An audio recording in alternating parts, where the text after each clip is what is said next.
Hello everyone, চলে এলাম তোমাদের সাথে আনাদা মিনি ব্লগ শেয়ার করতে। তো চলো আজকে দিনটা স্টার্ট করা যাক। তো প্রথমে ঘুম থেকে উঠে খেয়ে নিয়েছিলাম এই টনিক ওয়াটারটা। খুব বাজে লাগে খেতে, বাট স্টিল খেতে হয়। যাই হোক, আমার গলাটা একটু দুদিন খারাপ, কারণ আমার শরীরটা খারাপ, তো একটু ম্যানেজ করে নিও এনি হাও।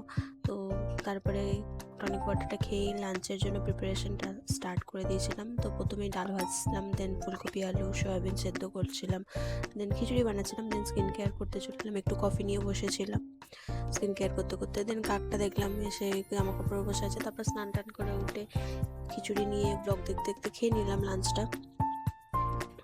তারপরে বিকালবেলা বেরিয়ে পড়েছিলাম বান্ধবীর বাড়ির জন্য। রীতিমতো এমন ব্যাগ প্যাক করেছিলাম যেন মনে কোনো ট্রিপে আছি, বাট না। তো বাড়ি গিয়ে তারপরে আমরা বেরিয়ে পড়েছিলাম আবার আড্ডা মারতে একটু, তিনজনে মিলে।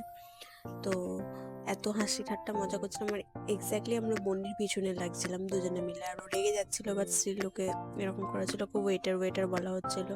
এই নিয়ে হাসি ঠাট্টা মজা করতে করতে আমরা চা খেয়ে নিলাম। তারপরে আবার বাড়ি ফিরে একটু জিনিস আনতে পেরেছিলাম। তো এইভাবেই রাত্রেবেলা এসে র্যামেন করে নিয়েছিলাম। That's it for today's blog. By.